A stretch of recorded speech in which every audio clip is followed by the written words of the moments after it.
how can I actually see myself and pursue my life without having this need to be seen as someone who looks pretty, as someone who looks skinny, as someone, all I have is my body. Just absolutely blown my mind, because getting to know these people, not through words, but through movement, there's been an unspoken conversation of, thank you for allowing me to just be myself. Backed out and I fell on my face on the concrete and knocked my teeth out.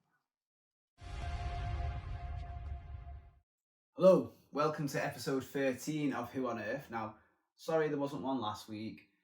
I had a bit of the lurgy and I'm a one-man band, so I'm afraid these things get put on hold when I'm not available. But all good things come to those who wait. And what a guest I have for you this one is with Jo Freeman. Episode 13 is all about how Jo goes from, she has issues with alcohol and drugs, really putting a lot of her self-worth and validation on those outside of herself until it all comes crashing down, literally, as she falls flat on her face, loses her teeth. And it's all about how then she uses that to actually help her heal. She starts to see that dance, her passion in life, isn't just about fitting in and pleasing others. It's actually a way of expressing yourself. It's a way of releasing what's trapped within, and she starts using that so that she can show other people this healthier way of using dance. And then there's obviously loads of great little anecdotes. You know how we do. It's her story, so there's loads of great little bits, but lots of wisdom coming from Jo. Also, if you do end up loving the episode so much that you want to find her out, I'm going to put the links, but also I'm going to put a link for some workshops she's doing. That's going to be Active Wellness Centre. I think it's February, so 'tis the time to go and check them out. Now, you know it's a new podcast, so that means your likes, your shares, passing it on to just one other person if you enjoyed it, massively helpful for growing it, and we can get even more fantastic guests like Jo on, so that would be massively appreciated. But even if you just enjoy it, I love you for that. And you know the Transmute crew by now, if you've seen any of the other episodes, are sponsoring the show, so I'm going to give you a few words about some of the new stuff coming up at their beautiful centre.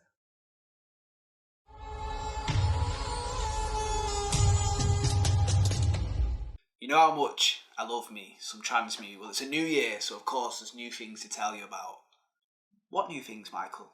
Well, about the African dance classes. Or maybe you want to be the reason for the dancers, so DJ lessons. And I can't wait for my own DJ lesson.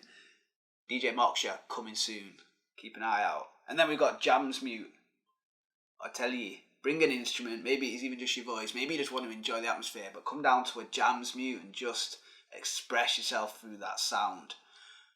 Now, if you might just have something as simple as a birthday or an event, something you want to host yourself, you can rent the room out. It's for hire. And then they've got all the old stuff that they're doing as well. You know the classics. We've got Mustafa doing his magical drum class with the African drumming. Or you want to take care of your fitness, we've got extreme hip hop. Or we've got the caveman group training. Trust me, they test you. And then we've got the ceremonial ecstatic dance through Arinyane, done by the incredible Wizardry. And that one, the magic that he weaves, my words are pointless. You have to come and experience it. We've even got the sound baths, or if you're Ruben, a sound waterfall. And I like using them hammocks as well. So we've got floating meditation journeys, hammock, meditation, music, take you on a story of epicness, if that's a word. We've even got cacao ceremony before it, and transmorphic breathwork comes in as well, just to make sure you're right in the zone before you even get in that hammock. And then we got the old stuff as well, like workshops with Art of the Cosmos. I went to the grief one where you're allowed to release through TRE, or the naturopathic nutrition. The amount of different stuff they've got going on. The only way you're actually going to know is go down to transmutestudio.co.uk and have a little look, because that's where creativity meets awareness, and they both play. Okay. Well, thanks for coming on to Who on Earth, Jo. Thank you so much for having me. I've had a nice little cacao. I'm feeling quite relaxed and chilled right now. Yeah, no, it's definitely had a nice effect. I'm feeling a lot more relaxed than I was Yeah, actually. I'm glad we just reduced that cayenne pepper a little bit. Yeah, Is that? that could have been a bit intense. Right, so who on earth is Joe?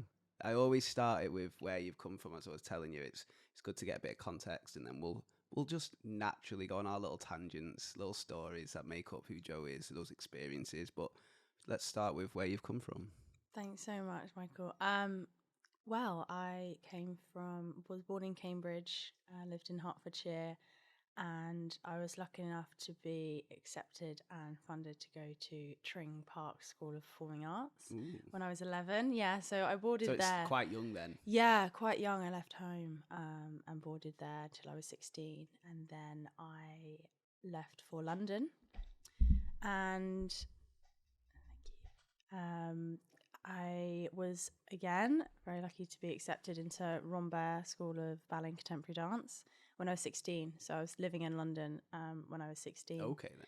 And Are you from round these ends? Or are you from round Manchester? no, No. not from Okay. Manchester. No, so I grew up in Hertfordshire and then lived in London for 9 years after my through my college, and then freelanced as a dancer in London, and then Well, I'll tell you what, that 11 till 16, yeah. how was that for you then? What did that consist of? 11 till 16. So I was at this boarding school that was in a old Rothschild mansion. Nice. And it was incredible. It was insane. It was a little bit sort of Wild Child cross Harry Potter-esque. There was so many different things going on. There was music, drama, there were practice rooms, there was sort of the converted ballroom with mirrors, with bars along them for our classes. It wasn't like Gorton Youth Centre then, was it? No, not quite, no. And I was so lucky to be able to just dance every day and sing every day and So it was singing act and every dancing then, day. and acting, Yeah, okay. it was all three, yes. And I also played the violin until I was I love the violin. about 15. Yeah, Do you it play it was well? really lovely. Not anymore, No, no. no. I pick it up every now and again, but I definitely can't say I can play Something very about well. the violin, it's just so beautiful. It's just so that pure. I just Oh, love it. totally. Yeah, no, it really helps me even just picking it up every now and again to just sort of feel that calmness. Playing a few notes is nice. What did you have to do to get into the school? So, oh my goodness, wow. To get into the school, we had to audition and we had to do a few classes. But one thing I really remember is having to do a poem or singing. And I did do a song, but I also did a poem. And it was called The King's Breakfast by A.A. Milne. Okay. And there's different characters in it. There's a queen, there's a dairymaid, there's the cow, there's the king. And for each different character, for whatever line I was saying, I would have a different like outfit. So I'd have a mask for the queen. When the mask, I made this myself. When the mask turned around, it was the horns of the cow. Oh. And then I had an apron for the maid. And then when I think I turned that round, it's almost like a king's garment on the side or something. So every line, basically, I was changing different positions. I was changing the apron. I was changing the mask. So it was very character filled. I loved it. I did panto from when I was young, sort of 6, 7 years old. So I was always very theatrical, and yeah, that was definitely a moment my family will never forget, me rehearsing that. What is it hours. about that theatrical sort of way of being, and what is it about it that you enjoy? Well, that's a really good point, actually. I think dance took me on a specific journey with my body, but I think being theatrical and being performative and being open is something I'm really passionate about in myself. And I love to make people feel welcome, and I love to share my own story so that perhaps people feel like comfortable sharing their own, or that their story is also just as valid, because I've been through my own life and in a detailed way. And I just think bringing an element of comedy and theatrics to Entertaining. I think entertaining. I can relate for sure. Yeah, there's something. I was always that kid who would just put his hand up Yeah. Who wants to be? And I'm like, yeah, I'll do it. And they never picked me for any of the main roles. I'm like, oh. Oh, But God. you sound like you were doing well. So you Yeah. obviously doing this 11 to 16. Is there any memorable moments during that little journey? Well, I mean, so many, so many. One of them was actually in the dance show. I was picked as a main part, and I obviously thought, oh wow, like I'm really young and I'm in the main show as a I'm not young jealous part. at all. But this main part was a old lady, Okay. and my role was to walk across the stage as an old lady when I was about 12, 13. And everybody loved it because I just didn't really care what anyone else thought. I just had this um desire to jump into anything and just say yes to anything and to just make the most of whatever opportunity I was given. So someone said be an old granny, everyone would say, oh no, I wouldn't do that. And I'm, yeah, sure, I'll do it. Where do you think that sort of quality comes from inside you? I think I was very lucky with how determined my mum was to give us so many different opportunities outside of school. A lot of extracurricular activities. Okay. She was a single mum, so I think she really just wanted to keep us busy and herself and distract us from, potential kind of bad connotations that came with. So we were always doing something after school, whether it was dance or netball or acting or orchestra. Even on the weekends as well, we'd be doing shows and that sort of thing. So you weren't just sat there watching TV, having Oh, a no, Domino's. we That were- wasn't your mum's vibe. Was not that. She was not a TV. As soon as she heard the dun dun dun dun dun, she's like, turn it off. She just loved us to be outside and to be in groups and socializing and expressing ourselves, doing shows, competitions, that sort of thing. So I think it was quite inherent to. Was it your my mum's influence that character. pushed you towards theatre and dance, or was that more just yourself? I think I have to say it's a combination, really. More than likely. Yeah. More than likely. And I just was very open and happy to help others as well. So if there was an underdog in the class or if there was someone who's quite shy, I wouldn't sort of stray away from them and, perhaps, be concerned or confused about why they were being closed off.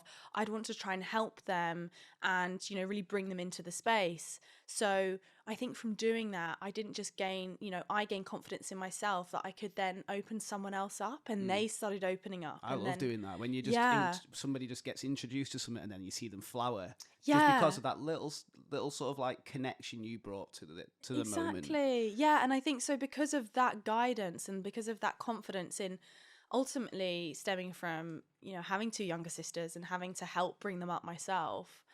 With my mum. With a single mum, you must have been the older girl. Yeah, I definitely was, the parent in a way, the mediator, so the go-between. So I kind of had that confidence and that range to communicate in different ways with different people. So I think in a sort of, creative space that was picked up on as a confidence, but also a team player and someone who can work well within a group and sort of take direction, also help share that with others, see how important it is that everyone works together. So I think that really helped from a young age. So you've had the 11 to 16, you're already bossing it by the sounds of it. Where did we go once we left there then? So from 16, I then went to London, and that was my big shift to Rambert School of Ballet and Contemporary Dance, which was insane. It was such a whirlwind. How so? Really intense training. Really intense training. Is this the ballet then? Well, yeah, more so. Because we've had a guest, I was telling you, Olivia, the other dancer that came from Longsight, and she was saying like that was like military level. Pretty much, yes, pretty much. I think because it was a contemporary dance school as well, we were quite fortunate in having a bit more of a diversity in our classes. So, I mean, we did have ballet and point work every day, and we did have pas de deux, sort of the partner work on point twice a week. But having that contemporary, that chance to take our shoes off and really feel the floor and have different teachers come in who were working professionals in London, that was so valuable, and they really did want to give us the best opportunities there. I, in my actually first year, started to get a back injury. Ooh. And it was misdiagnosed for a year and a half. And so the end part of my second year, or the middle part of my second year, I had surgery on my back. So I had 2 pins drilled into my L4 to stabilize 2 stress fractures that were there. And so, Do you know what caused that, or is it just maybe a lot of dancing, a lot of work? so from my understanding, it was a particular style I was doing in my previous school was very strengthening for the back. It's called Horton technique, and for those who know, it's sort of a lot of planking, a lot of sort of straight back work, and I didn't have that going into Rambert, and my training changed slightly. The ballet I did was a different style, and because I didn't have that strengthening back work, and I had a very mobile, hypermobile back, I think certain things just started to disintegrate and fall down and not be supported and really imbalance. Okay. So, How did that affect you? oh my goodness, it's probably there's been many poignant times in my life that have kind of changed the course of perhaps where I would have thought I'd gone originally. But that surgery was one of the most intense experiences of my life. It, stemmed from then having depression, having anxiety, social anxiety. I had to spend a lot of time by myself. Also, then developing an eating disorder from going deep into studying diet and nutrition by being by myself and not dancing, so not feeling like I was quote unquote burning the right amount of calories. I was going to say dancers.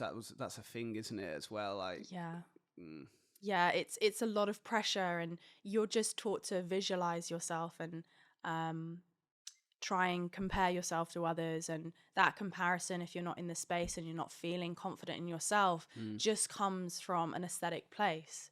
So that's what I did a lot, and I was very self-critical, obviously having body dysmorphia coming off that as well, which I still have remnants of all of those things, sort of echoes. yeah, and I think I'm so lucky in where I am right now and able to heal a lot of that, but it's definitely there in my past. So when you were deep into it then, I mean, is there a point where something starts to take you out? Well, or is this for quite a while? This is for a while. Okay. This is for quite a while. So this actually spiraled me a lot into my addiction with drugs, alcohol, sex as well, and with the addiction of, that physical brutality. So I had to, always be under a certain weight. I felt like I had to always be, putting my body under such consistent stress. Otherwise, I didn't feel like I was successful or that I would be successful. So when I left college, I wasn't really supported through it because I wasn't dancing. And so I wasn't really a part of what the ethos of the college was trying to do and support the students in. I just wasn't really present there. And obviously then didn't get the guidance and support from my peers because they couldn't see me fitting in as well. I was a bit of a shadow. And so when I left, I, just needed to get a job. And my first hospitality job was a very loving and kind space, as well as being very detrimental and toxic and riddled with, alcoholism and drugs. And we basically went out and annihilated ourselves, week after week. And that was How old were you at this point? I was 21. Yeah. So, a dancer, pretty young thing that's, from a home county in London. I just lived the stereotype of needing to go out all the time and needing to people please and needing to live for an expectation that didn't really exist. But I felt like I had to achieve a certain amount of units, a certain amount of guys that I went through. And that became my life, for quite a long time, as well as trying to pursue a dance career. And this is where dance really comes in poignantly for me, because it was the only thing that kept me balanced. And I wouldn't say balanced in the traditional sense of actually balanced, but it kept me off the edge. So I was on the edge. You still had a lot. Purpose, something that was. But I still, exactly. Bringing you back a little. Don't go too far. You've still got this dance. Yeah, exactly. Because you having like social anxiety, from what you've just been telling us, how you loved getting into groups of people and helping people, and then to have that, how was that for you to have that massive shift? Yeah, I lost a lot of myself. I really lost a lot of myself. And my identity became the clubbing scene, you know. I then only felt confident if I was having alcohol. I only felt confident if I was around a certain amount of people and a certain loud music and was wearing a certain thing. So my whole identity didn't come from a raw place. It was I think I was trying to do that. I thought, well, I'm good at people, but I would only be in certain demographics and only in certain sort of situations. So I think I was always trying to search for myself, but it just was in a very shadowed and kind of, I mean, dark place. also 21, like, still, it's younger than it sounds, really, in my head. Like, Yeah. when I was 21 compared to now, like, when I see somebody who is a lot younger and they have followed this path already, I'm like, bloody hell, you found that a lot earlier than most of us do. I know. I think that was the thing, because my college started at 16. I was getting a degree. So I didn't do any A levels. Okay. So I didn't have that extra 2 years of education, which I do have, some kind of restrictions to sometimes with how education works. But I didn't have that structure and that stability and that sort of space to grow in myself. I was suddenly out there in the world, trying to pursue a career that I knew nothing about, really, because you're only taught so much. And I was teaching myself different things. And it carried on for quite a while, from when I was 21 till I was 24. And Is there any memories from that period of time that stand out that could help people really get an idea of where you were at?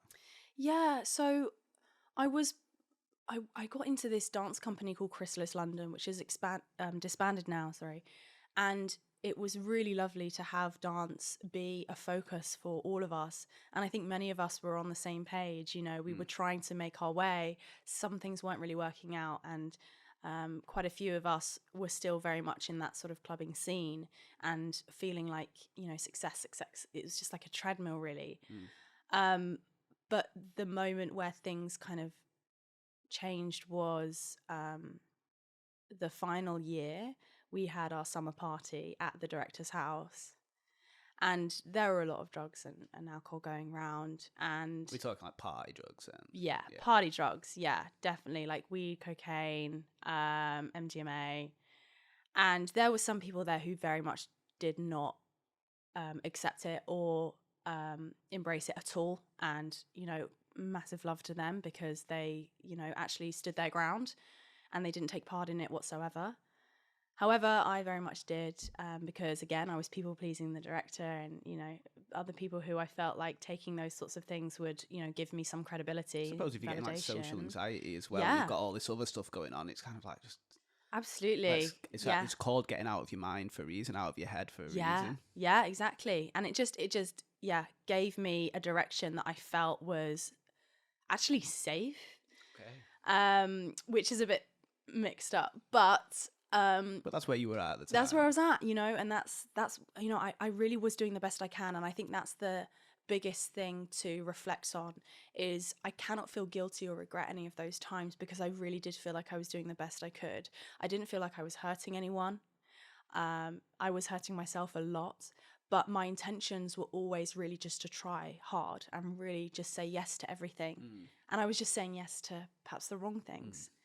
But it was that last summer party that I was high as you could have been, and a colleague was kind of pushing my buttons of my insecurities, and so basically saying, I wasn't good enough in a way, in a kind of jokey way. And I said, no, I am, I'll prove it, And he said, okay, well, you can prove it if you can do this jump with me. So it's that classic Dirty Dancing jump where she sort of runs. Yeah, exactly. She runs and he catches her. And we did it outside where there was space and no one around for some ridiculous reason. Always have a spot when you are trying jumps in any space. If you're incredibly high. If you're incredibly intoxicated, don't do them at all. Just don't do it. Just don't do it. But unfortunately, you decided to do it. We were there. We thought we were professionals. We just had our egos the size of space. And I jumped and he couldn't catch me. I blacked out and I fell on my face on the concrete and knocked my teeth out. And was actually not in as much pain as I probably should have been then. But the pain afterwards was excruciating. Imagine the adrenaline or something. Absolutely. Yeah. And the intoxication. Yeah, but that would have helped. Yeah. But the healing from that, I'd say, was really lasting up until, well, even now. I think even now I'm still feeling reflections from that. To go from such a place of feeling like I needed to fit in and, be successful, be funny, be this kind of, sex identified person, to suddenly having my face smashed in, full of blood, in front of the most important people I thought You've I literally was fell with. on your face. I literally fell on my face. And, I was in front of everyone who I thought was the most important people in my life. And I was so concerned about how they thought of That me. must have been quite traumatic then. It's the most traumatic thing that's ever happened to me. So, there's such a journey that I went on from then. But that, I'd say, was the catalyst. Is this a turning point? That was the turning point. That was the catalyst of me really looking at myself and going, I can't live for aesthetic anymore. I can't live for how I look.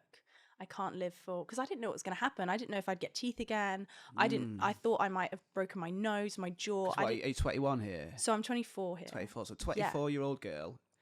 Obviously, we're doing the dancer role as well. And then this happens to you. I mean, that just to anybody, never mind in that kind of environment. Yeah, I know. It was really dramatic. It was, intense. What happened after then? So after then, it was just a lot of reflection. It was a lot of, how can I actually see myself and pursue my life without having this need to be seen as someone who looks pretty, as someone who looks skinny, as all I have is my body. My body's all I have. And that was kind of a mantra that I adopted, my body is all I have.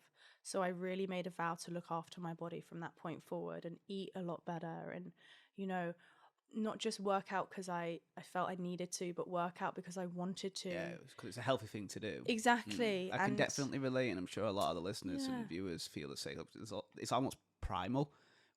Obviously, if we look healthy a certain way, we're more likely to get a mate, or we're more likely for the other members of the tribe to respect us. It's that deep in us.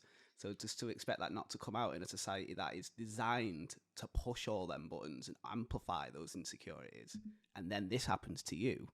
I know exactly. And I think that's where I was really starting to connect from, because I actually turned away every mirror in my house, and I don't think I looked in the mirror for about, I think it was about a month. How was that? Because I don't think I've ever had that. I know. I genuinely didn't look at myself in the mirror for a month. I was so conscious of it. I could not look at myself in the mirror. And the first time I did was actually when the, bit ridiculous, but the surgeon was taking a photo of my face, of my mouth. But the back of his phone was a mirror, but he didn't realize that. Right. So suddenly it shines in my face, and I just let out this blood hurling scream. And he's like, "What's happened? It's already happened." I'm like, "Yeah, but I haven't seen it yet." So that was again something else that I wasn't prepared for. But I think the universe just saying, "Look, you got to face it at some point, honey. You can't just hide away from all the mirrors." I was like, surprise, bitch. Literally, you tried hiding. This is what you look like. Yeah. So, but I think it was, I just needed to give myself something else to live for, because I'd had suicidal thoughts before when I was going through depression. Okay. And they were really starting to come up again. And I'd gotten over that in a certain way because of an ex-partner of mine.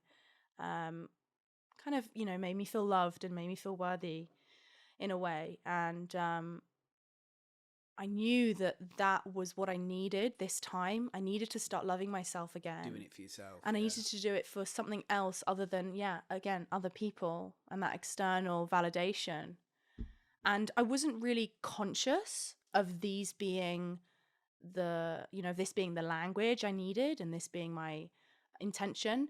It felt right to. Your intuition was guiding you. Yeah, my intuition was guiding me. It was guiding me to focus more on family, to focus more on love, to focus more on healing, than following fame, success, whatever version of. Because what image did you have to be driving you that hard, and then obviously to be hurt that much when you've lost your teeth? I mean, that would, but I can imagine how all those people, there's a reason they are so important to your self-esteem. Where are you at? So I was just really trying to deal with the pressure I was Okay. putting on myself. And I think this is one conversation that, because it's something that comes from yourself, it can delay in showing you how detrimental it can be. But the pressure from society is one thing, but pressure from yourself can just keep building up without you kind of addressing it. And you think, where's this coming from? It's coming from you, Yeah, like you're the one putting all that pressure Exactly. on. Yeah. Like, no one's telling you you're failing. Mm. No one's telling you you should be doing this and that. Obviously, there are going to be external people saying, why haven't you got a job yet? Or why are you not on a stage But yet? even then, it's up to you how much you let their opinion become a pressure within you. Absolutely. Absolutely. So, once you've sort of eradicated listening to another person's opinion, you then do have the opinion of yourself. And I think that's where the relationship of the self is so important to be discussed and spoken about, because people just think they are who they are and everything happens to them, rather than them needing a relationship with themselves to discover, okay, how am I influencing my own behavior? How am I influencing my own thoughts? How am I thinking about myself rather than my thoughts just being me? And that's where the disassociation from your mind, really comes into self-development. Well, that's obviously been a meditation teacher. Half the thing is me showing you that you're not the thoughts, you're not the emotions, you're not the sensations.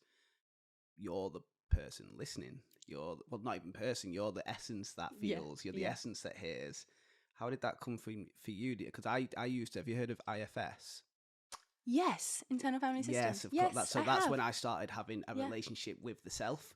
Because I started realizing these were just parts that had fragmented to protect me, but probably happened when I was young. So you can imagine what the programming's like. And I'm an adult now running on child programming. It's just about updating it. But you do that through experience, through being with those parts of yourself. I don't know if you did the same thing or if it was something similar. Well, this is where dance for me really comes in. Okay.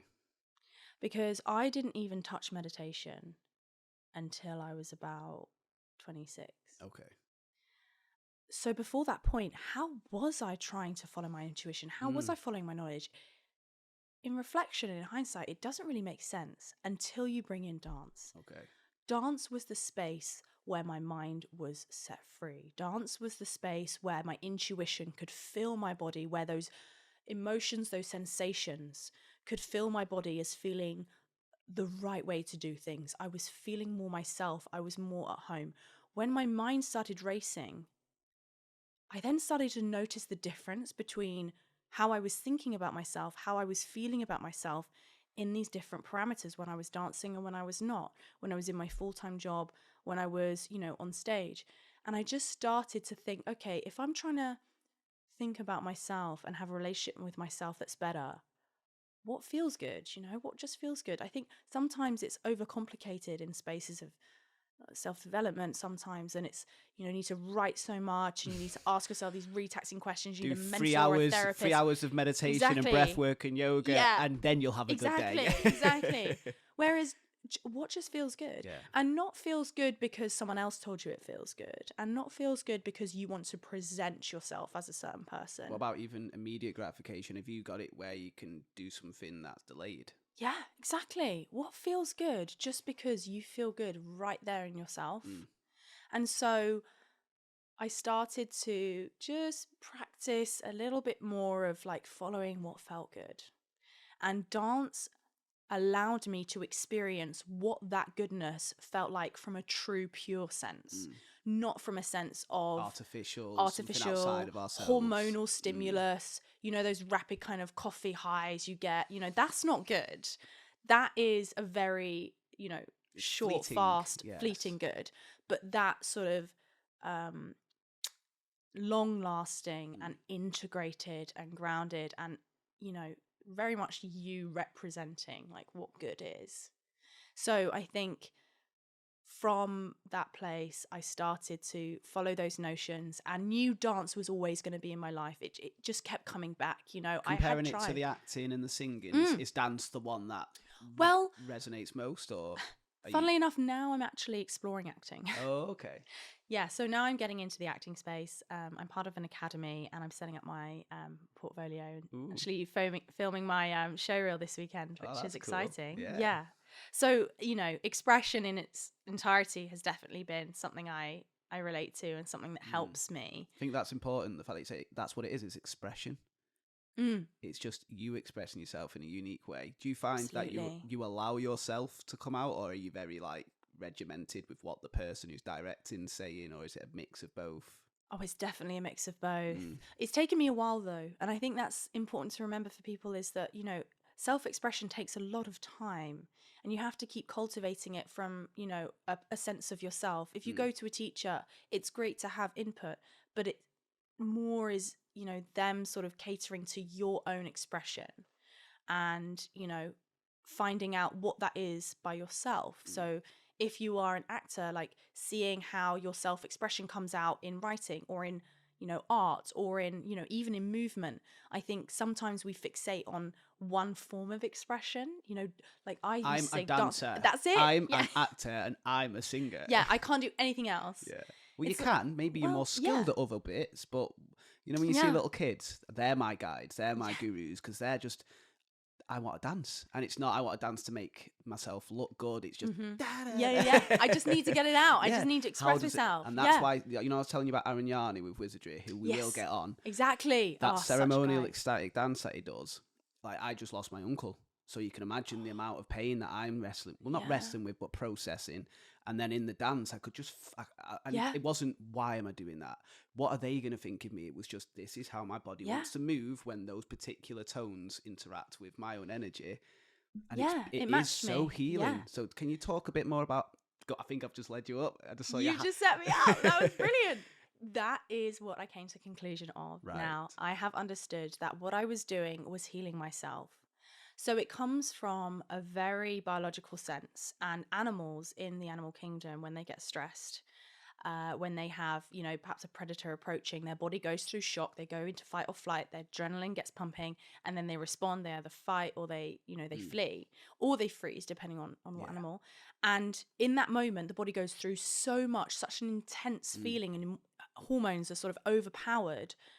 They can't be in that state to survive. Like, they know that that's the state of response, and to live harmoniously they need to rebalance that by shaking it off. I was about to say shake your tail feathers. Yeah.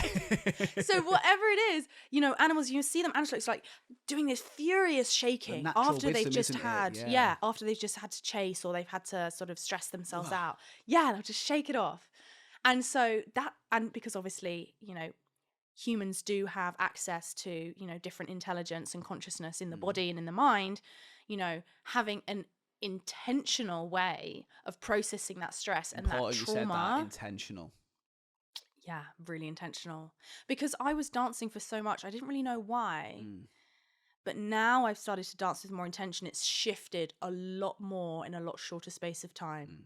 So I think I went through years, from sort of 20, my early 20s, basically that whole time. I think I was just about bringing myself, as I said, off the edge. I was just about rebalancing myself because I was relieving that trauma. I was expressing that trauma through shows I was doing that were about protest or anger. I was able to channel my emotions through that and relieve those experiences out of my body so I could move on positively. So I wasn't stuck. There wasn't a ceiling on myself. And that's where the dance really healed me to keep, overcoming the real dark places that I was in. Did this help you get out of the drink and the drugs then? Yeah, so... One thing I've heard is emotion is energy in motion, and that's what the dance is. So, sorry, you was about to tell us about it has helped you then come from this path of darkness. Yeah, totally. Because ultimately in darkness, it's just a cyclical, habitual cycle. So those emotions are just circling around. So once you give them a space to break out, once you give them a chance to express and stop cycling around itself, then you can start shifting your own, patterns and behaviors. And my partner coming into my life Just the current one then. Yeah, this is my current he's really one. funny. I like him. He's great. He's so lovely. Because you randomly turned up at a friend's birthday, didn't you? I did, yeah. We met each other at some consciousness nap, and then you were like, at friend Chelsea's birthday, and you were like, hello. Yeah, literally. I like her. And then we got to know each other, and then I saw you at Dry Wave. That was it. Yeah, that was it. We Dennis just West kept bumping puts into each other. It was great. There's something about you. I think you understand the power of dance. It isn't just... Yeah, you're not just playing about. No. So could you give us your little insight into that? Because obviously that's starting to come, and you're seeing the benefits because it's taking you from this place of darkness, and you're learning how to express that darkness in a healthy way. Yeah, exactly. And that's where the intention comes in. And I think where that's a lot of these conscious and these ecstatic dance events are amazing because they allow people to explore their own expression and their own way to heal themselves. You're not just in a club, trying to dance for a mate. You're in a space where you're dancing for yourself, and don't get me wrong, it happens in clubs, with groups of people, they just dance for themselves. But the intentionality you can get from conscious dance spaces, being sober as and well, I think sober it's dance spaces, yeah, of course. No, sobriety is, it's part of the journey. Sobriety is part of the healing. Don't get me wrong, you can have shrooms and they can unleash you in a certain way if that's your intention. But the ultimate one is to be able to do this in a space that is safe and familiar, and that's usually the reality we're accustomed to. Yeah, exactly. You have to be sober to be in. You do, yeah. And that helps you to connect in a way that maybe you can then take into your life afterwards. And that's exactly it. It's that connection that you find when you're doing this raw, sober kind of expression and dance. It's finding, when I said before about that sort of grounded and really authentic goodness about you, that can be, that is the most powerful thing, I think. And that's, I think, what some people refer to as spirit or source or, divinity, like that. Just whatever their label whatever is. Your label, whatever your word is for it, it's innate within you that you have this goodness. And so I think in these sort of sober dance spaces, you can really help access not just that goodness, but relieve those shadows, start rewriting how your body's responded to things in the past, which has a knock-on effect, not just habitually, not just physically, but also to your thought patterns, to how you think about yourself, to how you express yourself to others. If you open up yourself to get out of the mind and your ego with how you look in a space, and you start focusing on the benefit it has for yourself, you can then open that up to give other people the space to heal, to give other people the space to be, in their own self-expression and be like, oh, wow, how do you express yourself? Well, do you know what? I feel like I know some of the people at, say, Arignani better than I know friends I've had for years, because words... about 8% of how we actually communicate. It's all about body language. Body language is, tone of voice, of course, is like 35%, but body language is like more than half of how we communicate. Yeah. So I'm seeing, as long as you're being authentic, and I'm seeing how you choose to dance to this, and I'm like, oh, and then next thing you know, it's like, I know you better than the guy I've had a chat with on a shell surface conversation. Literally, you can get to know yourself so much deeper, and others as well. And yourself, yeah. And that's where the community dance I've done most recently has just absolutely blown my mind, because getting to know these people, not through words, but through movement, there's been an unspoken conversation of, thank you for allowing me to just be myself. Thank you for allowing me to not judge myself, to know what judging is, to know what judgment is for someone else, to not judge the person who stood next to me, but to appreciate their self-expression. I think that's so many levels. It's not just yourself. It's not just them. It's all of it in tangent together. Yeah. Like, I think I'm more confident now, and I thought I was pretty confident, but then I realised, why am I resisting this dance? Why am I worrying if this looks cool? Yeah. So sometimes I'm just literally like, yeah, literally. If that's what the moment calls for. Absolutely. That's most of what I do now, is literally just getting people to not worry about what they think or what they look like. Are you tired of feeling run down? Maybe you're struggling with some sort of health condition, or it could be as simple as you're not reaching your fullest potential. Well, I found a solution. Isabella Nutrition's here to transform your life, show you the incredible healing power of nature. Let me just introduce to you Isabella Bradford Johnson, a skilled naturopathic nutritionist with a passion for showing you how to achieve optimum health, well-being, with tailor-made nutrition and lifestyle plans She'll show you how to fill your life with vitality, renewed energy. Now, Isabella firmly believes that your body holds the key to your healing. She just wants to show you how to unlock it. Through the power of lifestyle and diet changes, Isabella will show you how to heal from within. Be that best version of yourself. Now, whether you're looking to improve your overall health or target a specific area, maybe it's gut or hormonal issues where she specialises, Isabella will have expert guidance and support to show you how to have a future filled with joy. Now, it's not about quick fixes, short-term solutions. No, it's about long-term transformation, sustainable results. So stop waiting to take care of your health. Go down to www.isabellabradfordjohnsonnutritionist.uk. Book a consultation with Isabella today. Embark on a journey filled with health, vitality, lasting well-being.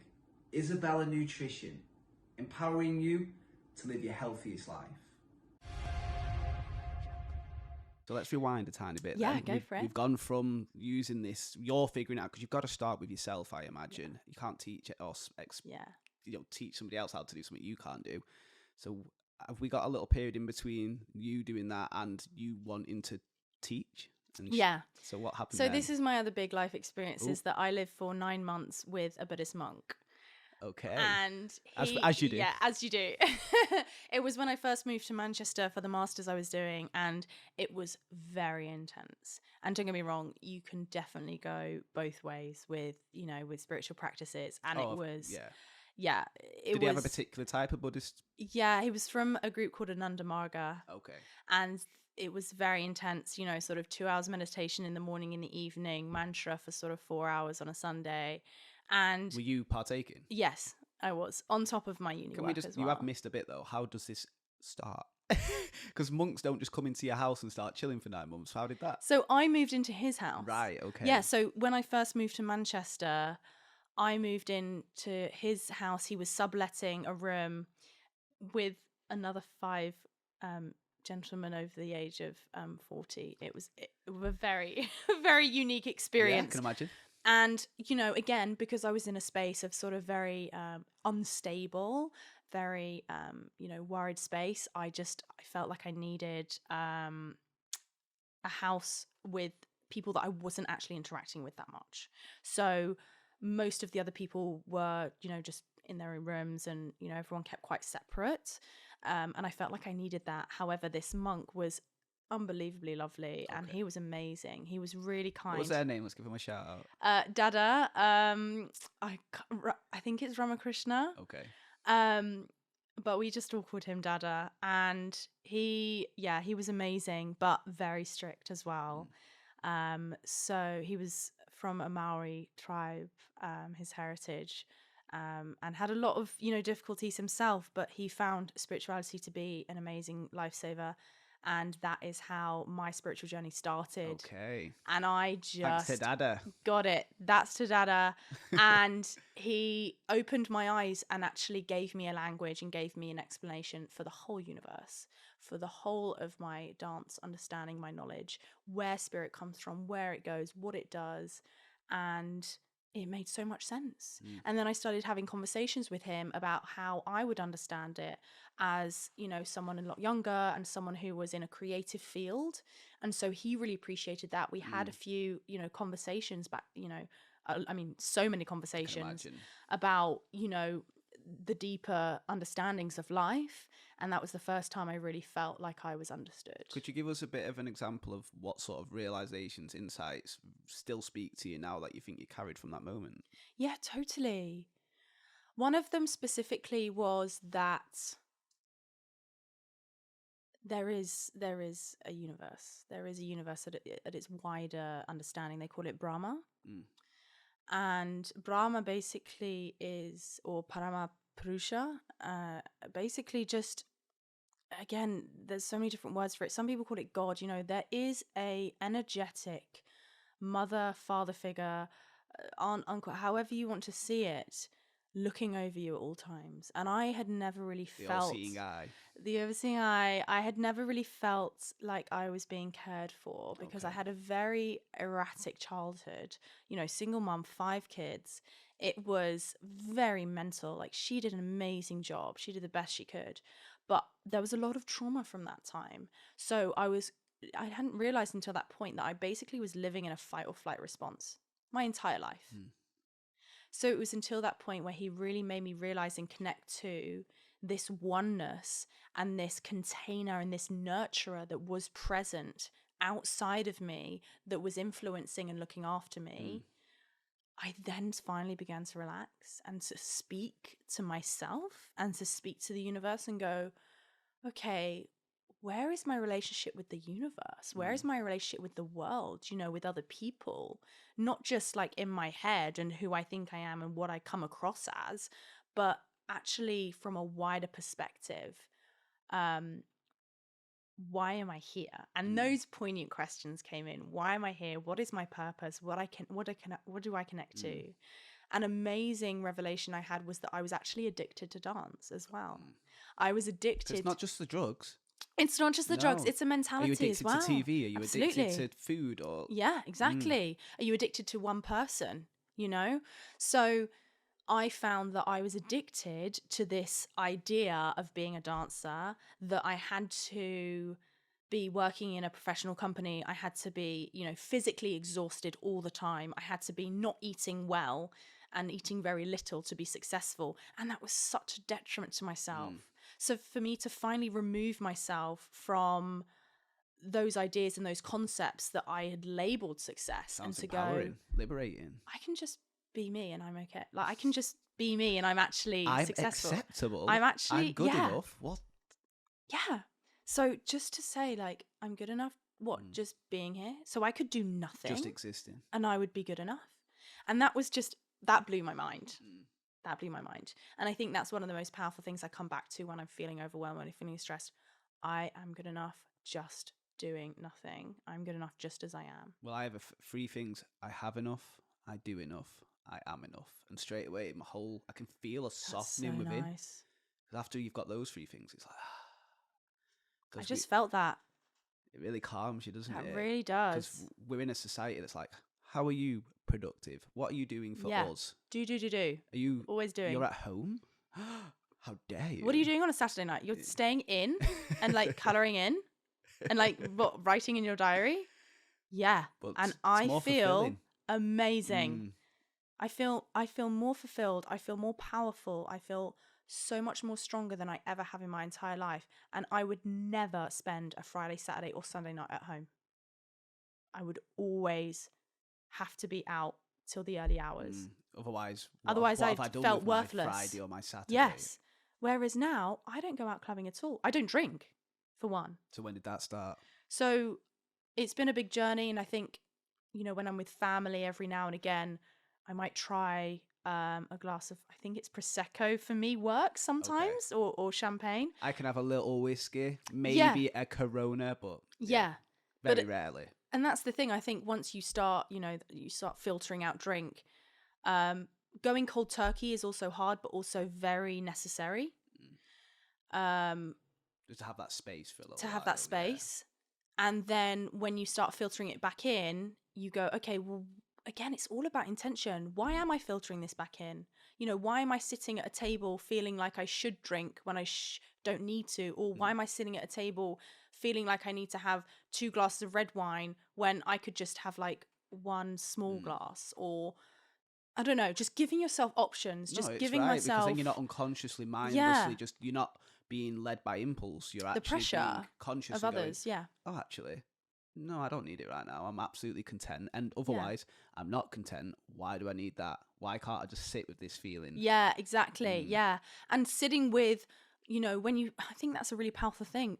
Like you just said, when you stop drinking, you suddenly start sitting with yourself and seeing your impulses and seeing, you know, I'm used to actually needing a drink or feeling like I need to have a drink. You see the behavior now. patterns, don't you? Yeah. And you go, okay, well, why is that? Like, is it because of the drink or is it because it makes me feel a certain way? And then you start uncovering more layers to yourself and you start addressing the subconscious, you know, layers of yourself.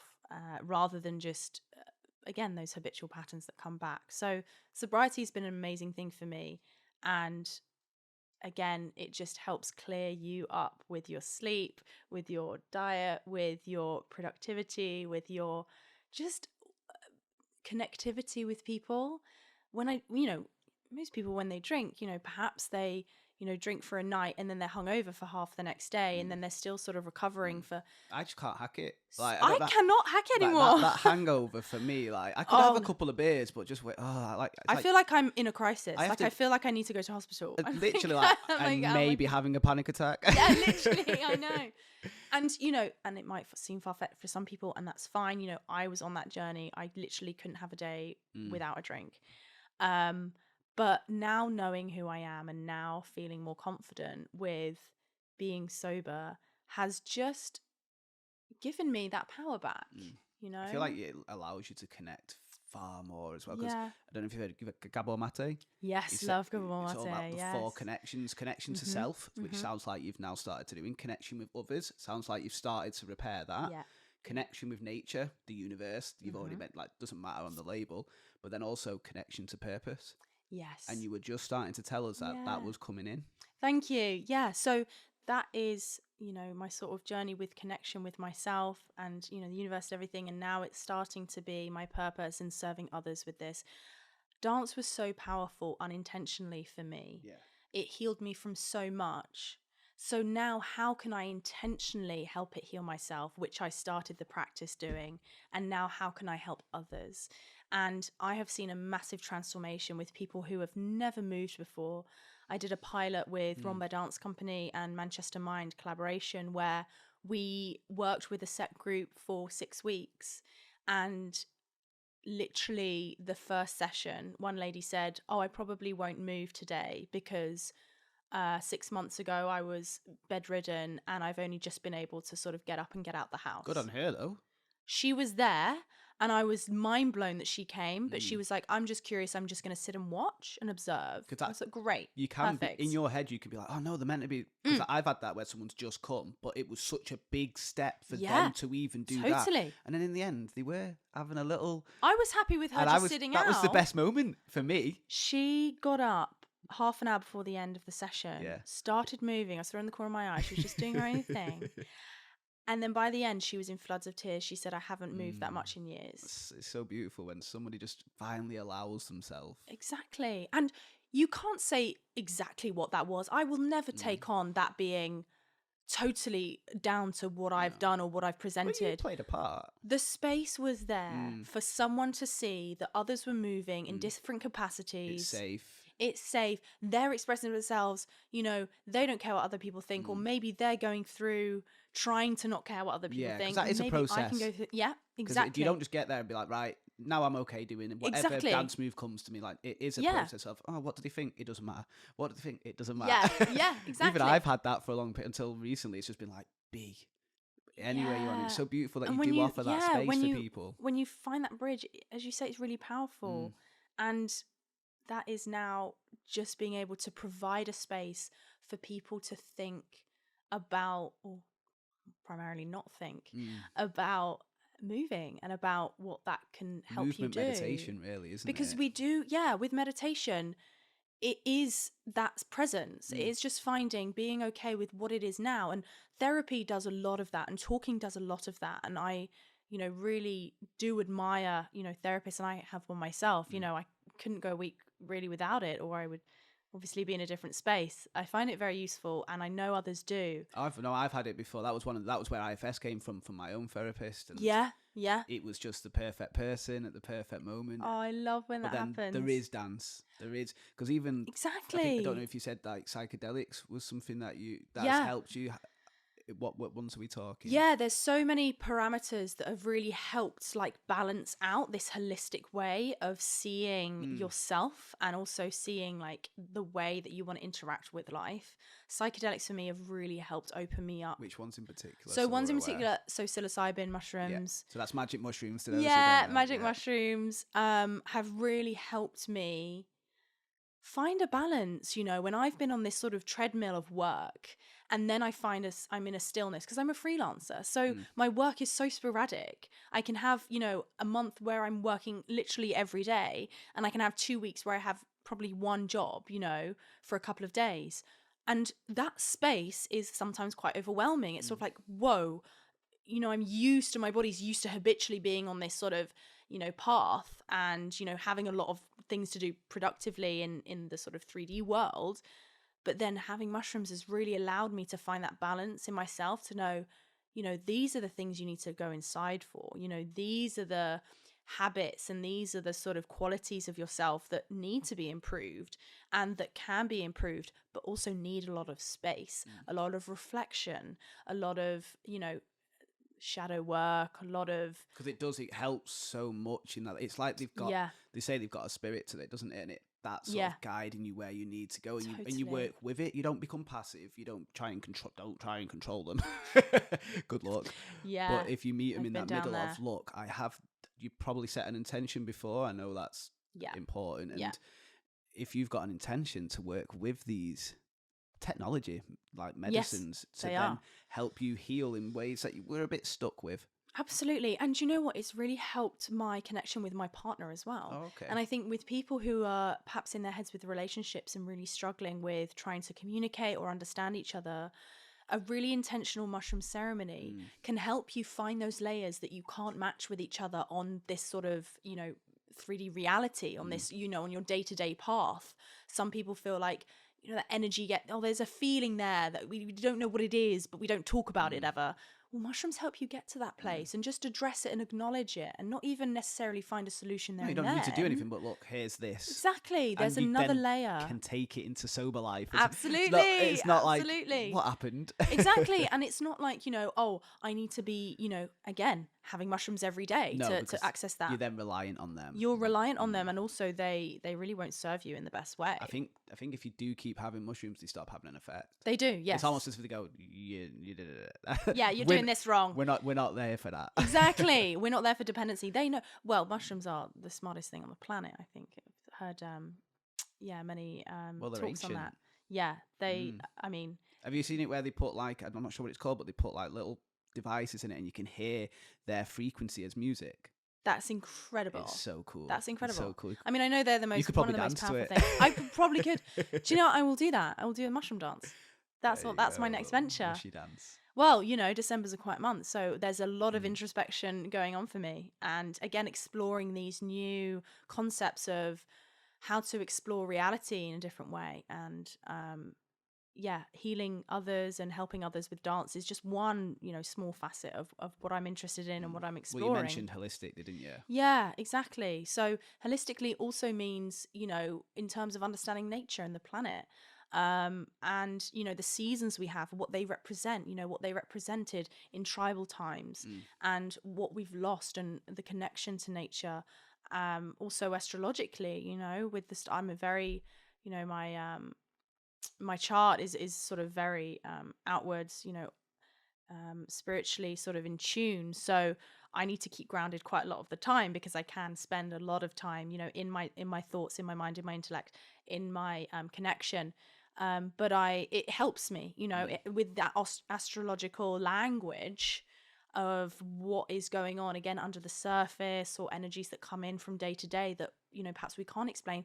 There are ways we can explain these feelings, but we just have to find our language. We just have to find what resonates with us. And for some people, it's, something very simple, like, not necessarily simple, but something that's already been discovered, science in a way, or it could be, their job or their family, they find the balance of life through that avenue.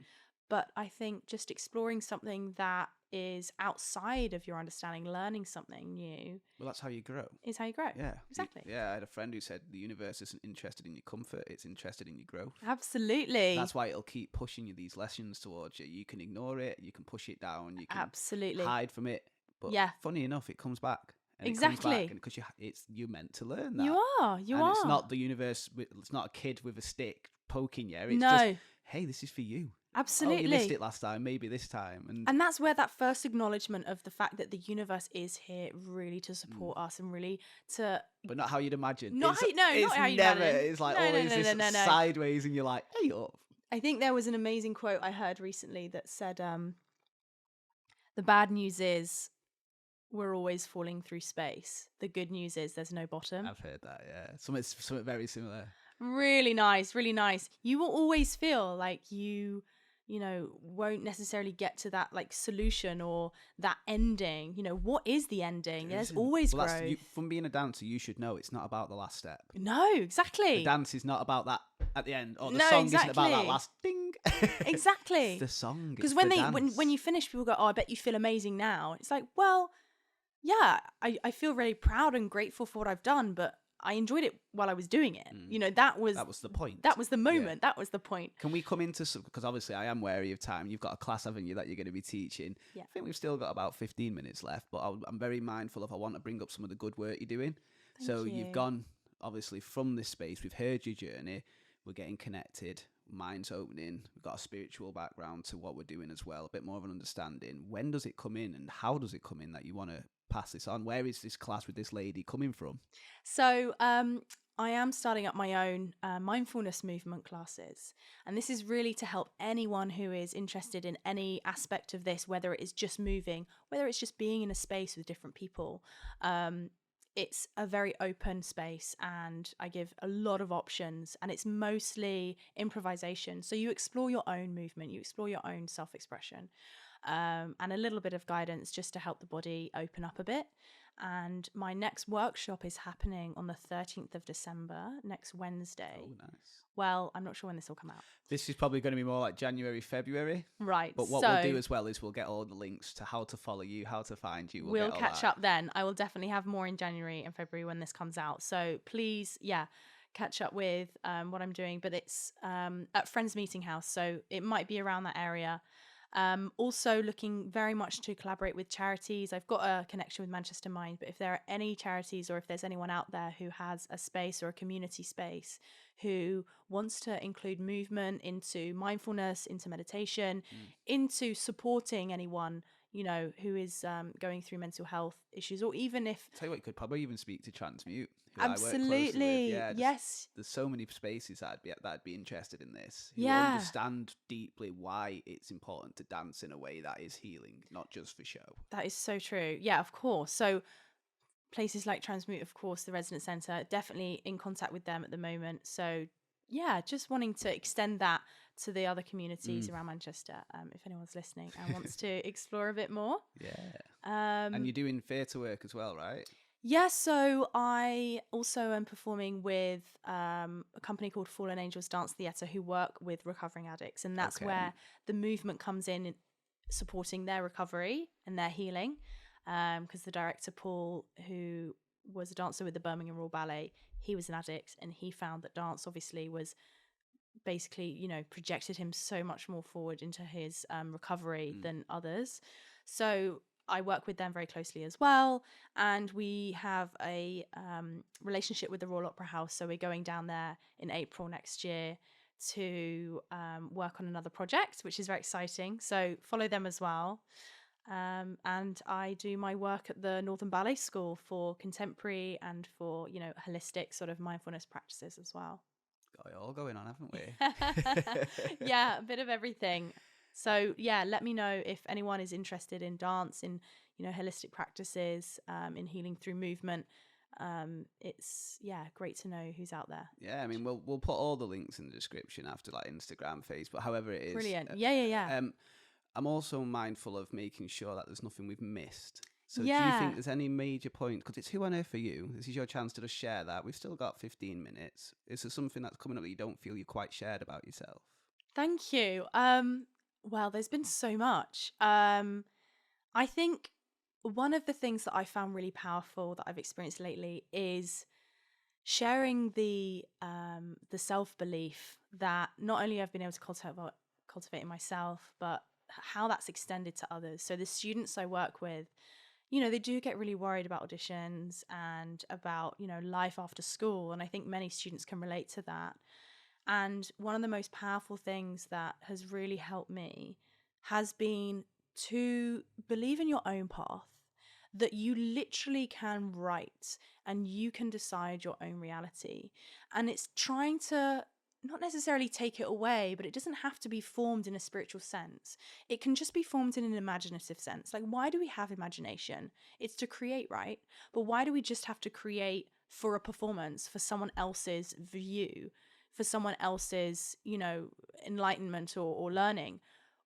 Where's the creation for ourselves? I was just thinking that when you were saying it. Create your own, where do you want your life to go? And just pick something that makes you feel good. Start there and then go. Don't get overwhelmed with it. And know that your perfect life is possible. It doesn't matter whether you have all the details ironed out right now, but know that it is possible and that your perfect life does exist. It will exist and you will be living it. This sense of optimism is basically what is my foundation for all of my work, because we're just inundated with so much pressure and so much negativity that there is lack in the world, that, you won't get this because you don't have the access, you don't have the financial growth, you don't have the stability. Where's that all coming from? Who's telling you that story? It is a narrative in our society, especially Western society, just... Exactly. Like the amount of times I'll hear people say, I can't do that. And Absolutely. I always say, swap that out with I struggle to. Because can't, Absolutely. there's no point trying, you can't do it. Absolutely. Yeah, it's going to be difficult, but I can do it. It's just going to be a struggle. Absolutely. It opens up a whole new world. Completely. And it's called the biology of belief. You've got the term. Yeah. That's great. Yeah. So that is basically what is helping me find my next step. If you think you can, you're right. Absolutely. If you think you can't, you're right. Exactly. So taking on that accountability as well. If you don't want to do something and you use, I can't do that. No, say I won't do that. Make it a thing that you don't want to do. Not, someone says, oh, come to this thing. You go, oh, I can't come. Say to yourself, no, I won't come because I want to prioritize this. And that's fine. And that is It's fine just a as healthy well. boundary, isn't it? Again. And you don't have to hide away from them. No. And you don't have to attack them. You just go, Absolutely. For me tonight, I think it's important that I Yeah. stay in and I'm just with myself. Absolutely. Why should that be a weird comment to make? Absolutely, absolutely. So getting out this language of autonomy, of self-belief, of, authenticity, that, your life really can be the perfect life. Your life really can be the life that you want it to be. Just don't listen to those voices that say it's not, externally anyway. And then internally, just address them. Why am I telling myself I can't do that? And if it is a financial thing, okay, well, what are the steps I need to take? That's how the productivity and the motivation comes the action in. needs to come in as well. It can't just all Exactly. be manifest. You can't just be, closing your eyes and saying... the universe halfway, right? Visualizing. That's the first step. But the belief comes first, because once the belief is set into yourself, you then have the motivation. If you don't believe it, you're not going to be motivated. No, you can only use willpower so much and it will die eventually. Absolutely. So if you go back to your belief, if you go back to visualizing your perfect life, and then you go, I'm the one that has to do this. There isn't a fairy godmother who's coming to help me. I mean, obviously you're co-creation with the universe, so the universe does play its part, but you have to make that first step to go, do you know what, universe? I acknowledge you're there. I acknowledge that you are going to help me get to my goal. And then you take that first step, you take that action, and you see what happens. Take the risk. That's another big thing. Don't be attached to that perfect life. Oh, yeah, no. Because it's only an illusion. You've fictionalized it with your mind, so it's never going to be that. I think, with that perfect life mentality, it's more the way you feel when you have a quote unquote perfect scenario. Like, let's say you have an amazing day with your family, and that's quite rare. Maybe it doesn't really happen, but you've had this one amazing day. The feeling that has is going to resonate and then be something that comes into your life more often. That's the fuel. So that's the fuel. Yeah, that feeling is the fuel. So then later on, you go, oh, I want a perfect life. Well, you just want that feeling that you got Comes down to from the having, sensation. you want that feeling that made you feel good. And that's where it stems from. So believing that that's what you deserve you know, is a really powerful thing. Because So why, I think, why yeah. not? Why would you not deserve the Yeah. best? Like, what's this weird narrative of, no, you don't deserve that? For, like, you probably had that. That's why you were doing all that self. Oh, yes, Yeah. completely. Oh, I felt so undeserving. And that's the thing. Once I understood that not necessarily, you know, the universe was out there as well, but that I was a part of it, that we are all a part of creation. There is no hierarchy. You know, you are not more or less than anyone else. You're not more than someone else to push anyone else down. You're not less than anyone else to be able to, you know, strive and take the risks and, you know, go forth and be passionate about what you want to do. And that oneness and connection, again, I think starts being felt with movement. There is something about movement. We've been doing it since the dawn of time.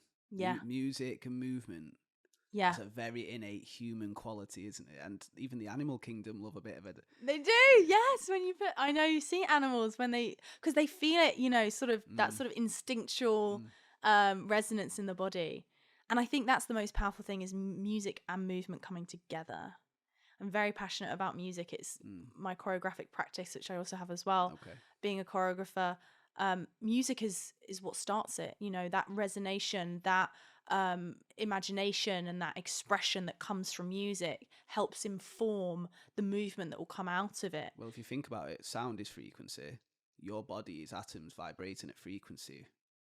Why would they not, when they meet each other, not make that particular atom change? Absolutely. And then that's why it wants to be expressed in a different way. Absolutely. It's quite cool. No, the synergy of music and movement is so powerful. It is so powerful. And again, it is healing as well.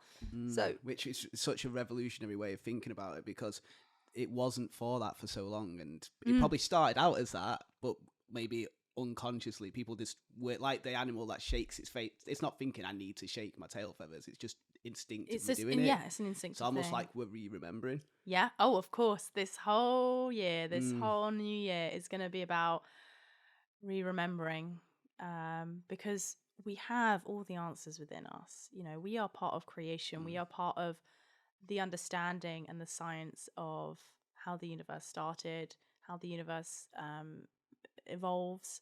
So dance allows us to connect to that space. It allows us to connect to that information, to spread that information throughout our body, for us to feel it and then interpret it with our mind. So yeah, it is really powerful. And where can people find you?